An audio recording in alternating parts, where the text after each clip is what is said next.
Medicover cancer institute వారిచే ఈ నెల 22వ తారీఖు ఆదివారం ఉచిత ఓవేరియన్ క్యాన్సర్ వైద్య శిబిరం. Medicover cancer institute, Hitech City, Hyderabad. అత్యంత సుందరమైనటువంటి కాకినాడ సముద్ర తీరంలో బీచ్ పార్క్ ప్రాంతాన్ని స్థానిక శాసనసభ్యులు పంతం నానాజీ గారు, స్థానిక పార్లమెంట్ సభ్యులు తంగెళ్ళ ఉదయ్ శ్రీనివాస్ గారు, జేసీ గారు, ఆర్డీ గారు అందరం కలిసి విజిట్ చేయడం జరిగింది. ఇప్పటికే స్వదేశీ దర్శన్ స్కీమ్ కింద కొన్ని కట్టడాలు ఇక్కడ నిర్మించున్న సందర్భంలో గడిచిన 5 సంవత్సరాల కాలంలో వాటి అతిగతి పట్టించుకునేటువంటి ప్రభుత్వం ఉండటం వల్ల ఇవన్నీ కూడా పడకేసినటువంటి సందర్భం మనం చూసాం.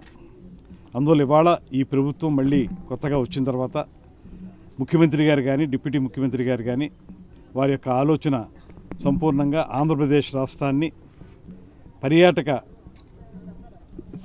అందంగా తయారు చేసే విధంగా దీన్ని తయారు చేయాలనేటువంటి ఆలోచన చేస్తూ ఉన్నారు.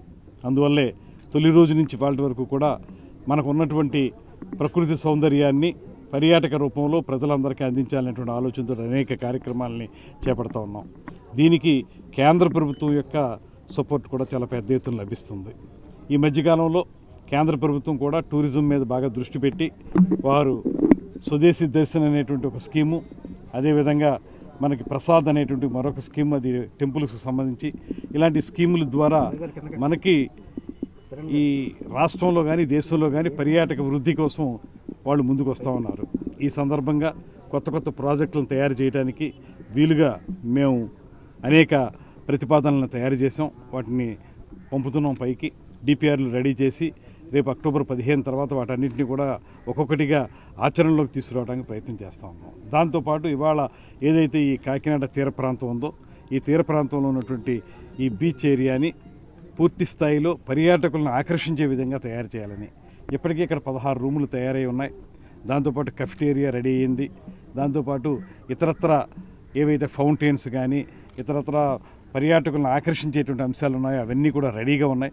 కొంత దానికి ఒకటే చిన్న ఇబ్బంది ఏంటంటే మనకి వాటర్ సప్లై. ఆ వాటర్ సప్లై విషయంలో ఎన్హెచ్ వారితో మాట్లాడి దాన్ని కూడా క్లియరెన్స్ అన్నారు.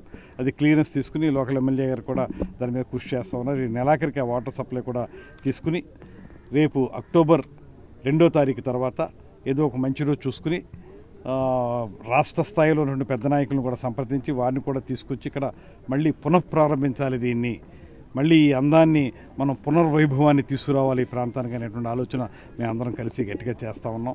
అందులో భాగంగానే రేపు జనవరిలో కూడా ఇక్కడ మన కాకినాడ గతంలో ఎంతో అద్భుతంగా నిర్వహించుకున్నటువంటి మన బీచ్ ఫెస్టివల్ ఏదైతే ఉందో ఆ బీచ్ ఫెస్టివల్ని కూడా పునరుద్ధరించి జనవరిలో కాకినాడలో, వైజాగ్లో ఇలా సముద్ర తీర ప్రాంతాలన్నింటిలో కూడా మంచి బీచ్ ఫెస్టివల్స్ నిర్వహించుకోని విధంగాను, అదేవిధంగా ఇక్కడ ఏదైతే కొంత డిస్ప్యూట్ ఉన్నటువంటి రిసార్ట్స్ సంబంధించినటువంటి కార్యక్రమం ఉంది, దాన్ని కూడా త్వరలోనే అధిగమించి గత 5 సంవత్సరాల్లో వాళ్ళు ఏ పని చేయకుండా అలా వదిలేశారు.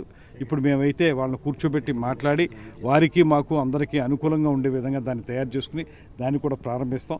మొత్తంగా ఈ ప్రాంతాన్ని కాకినాడ ఎంత అందంగా ఉంటుందో అంత అందంగా ఈ సముద్ర తీర ప్రాంతాన్ని కూడా ఉపయోగించుకోవాలని ఓ పక్కన సముద్రం మనకు కనబడతా ఉంది. ఇక్కడ బ్యాక్ వాటర్స్ ఉన్నాయి. ఈ రెండింటిలో కూడా వాటర్ స్పోర్ట్స్ ఏర్పాటు చేయటం, జెట్ స్కీస్ ఏర్పాటు చేయటం, అదేవిధంగా ఏదైనా అవసరమైతే హౌసింగ్ బోట్లు ఏర్పాటు చేయటం, బోటు మీద బర్త్డే పార్టీస్ అవి నిర్వహించుకునే విధంగా చేసే కార్యక్రమాలు చేయటం, ఇలా వాటర్ స్పోర్ట్స్ అన్నిటికీ కూడా ప్రాధాన్యతనిచ్చి రాబోయే రోజుల్లో అంచెలంచెలుగా దీన్ని డెవలప్ చేయడానికి, దాంతోపాటు త్వరలోనే మరొక డిపిఆర్ తయారు చేస్తున్నాం. అది అఖండ గోదావరి అనేటువంటి పేరుతోటి మన తూర్పుగోదావరి జిల్లా, కాకినాడ జిల్లా, కోనసీమ అంబేద్కర్ జిల్లా, ఈ మూడింటితో పాటు పశ్చిమ గోదావరి జిల్లా, ఏలూరు జిల్లా, 5 జిల్లాల్ని కలుపుకుని గోదావరికి అటు ఇటువైపు ఉన్నటువంటి అన్ని ప్రాంతాలని కూడా ఒక పక్కన పిలిగ్రిమ్ టూరిజం అంటే ఏదైతే దేవాలయాలకు వచ్చేటువంటి భక్తజన సందోహాన్ని పెంపొందించడంతో పాటు tourism, adventure tourism, wellness tourism, ఇలాగా రకరకాల టూరిజంలను అన్నింటినీ కూడా సర్క్యూట్స్గా ఏర్పాటు చేసి ఎకో టూరిజంతో పాటు అన్ని రకాల సర్క్యూట్స్ని డెవలప్ చేయడానికి ప్రణాళికలు వేస్తూ ఉన్నాం. వాటిని కూడా త్వరలోనే పట్టాలు ఎక్కిస్తాం. ఖచ్చితంగా ఈ రాష్ట్ర ప్రభుత్వం కానీ మేము కానీ పూర్తి స్థాయిలో పర్యాటక అందాలన్నింటినీ కూడా ప్రజలందరికీ అందించే విధంగా మనం ఎక్కడెక్కడో వేరే రాష్ట్రాలు వేరే దేశాల గురించి చెప్పుకోవడం కాకుండా పర్యాటక రంగం అనగానే ఆంధ్రప్రదేశ్ గుర్తొచ్చే విధంగా ఈ 5 సంవత్సరాల్లో పెద్ద పెద్ద ప్రణాళికలు వేస్తూ ఉన్నాం. వాటన్నిటిని కూడా ఒక్కొక్కటిగా అమలు చేస్తాం. హోటల్ మేనేజ్మెంట్ ఉంది, అది చాలా అవసరమైనటువంటిది. ఇప్పుడు చాలామందికి ఉపాధి కలిగించేటువంటి అది మేనేజ్మెంట్ స్కూల్ అది. అక్కడ దాని ద్వారా ఎక్కువ మంది ఉపాధి కలిగేలాగా ఇక్కడ స్థానికంగా ఉన్నటువంటి యువతకి అది ట్రైనింగ్ ఇచ్చి వాళ్ళందరూ కూడా అందులో పెద్ద స్థాయిలో వాళ్ళందరూ ఉద్యోగాలు సంపాదించుకునే విధంగా, అదేవిధంగా వాళ్ళు పుట్టిన ప్రాంతాల్లో కూడా వాళ్ళు హోటల్ మేనేజ్మెంట్లో కూడా అభివృద్ధి చెందే విధంగా కూడా తయారు చేయడానికి వీలుగా ఇన్స్టిట్యూట్ తయారు చేస్తున్నాం. దాన్ని కూడా కుంటుపడేలా చేశారు గత ప్రభుత్వం. ఇవాళ దాన్ని కూడా పట్టాలెక్కించాల్సిన అవసరం ఉంది. నిజానికి నిధులు లేవు రాష్ట్ర ప్రభుత్వం దగ్గర. ఉన్న ప్రతి పైసా కూడా వాళ్ళు నొల్లుకుని వెళ్ళిపోయారు, ఖజానా ఖాళీ చేసి అప్పచెప్పారు మాకు. అటువంటి పరిస్థితుల్లో నిధుల్ని సమీకరించడం కోసం కృషి చేయాల్సి వస్తుంది. కేంద్ర ప్రభుత్వం చాలా ముందుకు వచ్చి వాళ్ళందరూ మాకు సహకరించడానికి సిద్ధంగా ఉన్నారు కనుక కేంద్ర ప్రభుత్వంలో కూడా గజేంద్ర సింగ్ షెకావత్ గారు గతంలో జలశక్తి మంత్రిగా ఉన్నారు, ఇప్పుడు టూరిజం కల్చర్ మినిస్టర్గా ఆయన కూడా ఉన్నారు. ఆయన్ని కలవడం జరిగింది. నేను మొన్న సదరన్ స్టేట్స్ టూరిజం మినిస్టర్స్ ఒక మీటింగ్ జరిగింది బెంగళూరులో, దాంట్లో కూడా పార్టిసిపేట్ చేసి ఈ విషయాలన్నీ చెప్పాం. వారు కూడా ముందుకు వస్తూ ఉన్నారు. అందరం కలిసి తప్పనిసరిగా ఏదైతే కుంటుపడిపోయినటువంటి పడకేసినటువంటి పర్యాటకం ఉందో ఈ రాష్ట్రంలో దాన్ని పట్టాలెక్కించడానికి నిరంతర నిర్విరామ కృషి చేసి దీన్ని ఒక రూపు తీసుకొస్తాం.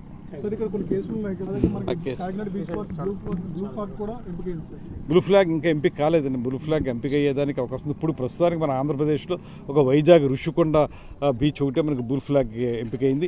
దీన్ని మనం అన్ని సౌకర్యాలు కల్పించి అందంగా తయారు చేస్తే ఇంతకు మించి గొప్పది ఏముండవు. ఇంకా వేరే చోట్ల ఇచ్చినటువంటి బ్లూ ఫ్లాగ్లు ఇంతకంటే గొప్పగా ఏముండవు. ఖచ్చితంగా కాకినాడని, అదేవిధంగా బాపట్లలో ఉన్నటువంటి అక్కడ బీచ్ని కూడా, సూర్యలంక బీచ్ని కూడా అద్భుతంగా తయారు చేయడానికి ప్రణాళికలు వేస్తా ఉన్నాం. మనకున్న అదృష్టం ఏంటంటే 974 కిలోమీటర్ల పొడవున సముద్ర తీరం ఉంది. మనకి కోస్ట్ లైన్ చాలా పెద్దది ఉంది. మనకి భారతదేశంలో 3 పెద్ద కోస్ట్ లైన్ ఇది. మనకంటే కొద్దిగా ఎక్కువ తమిళనాడుకు ఉంది 1000 కిలోమీటర్లు. ఈ 974 కిలోమీటర్ల పొడవున ఉన్నటువంటి సముద్ర తీర ప్రాంతంలో ఒక పక్కన అక్కడ ఉన్నటువంటి మత్స్యకారులకి, ఇతర నీటి మీద ఆధారపడి ఉన్నటువంటి వారికి ఉపాధి కల్పిస్తూనే మరో పక్కన పర్యాటకానికి, పర్యావరణానికి రెండింటికి ఉపయోగపడే విధంగా కార్యక్రమాలు చేపడతాం. మరిన్ని వీడియోస్ కోసం ఛానల్ ని సబ్స్క్రైబ్ చేయండి, లేటెస్ట్ అప్డేట్స్ కోసం వాట్సాప్ ఛానల్ ని ఫాలో చేయండి అండ్ లింక్ డిస్క్రిప్షన్ లో ఉంది.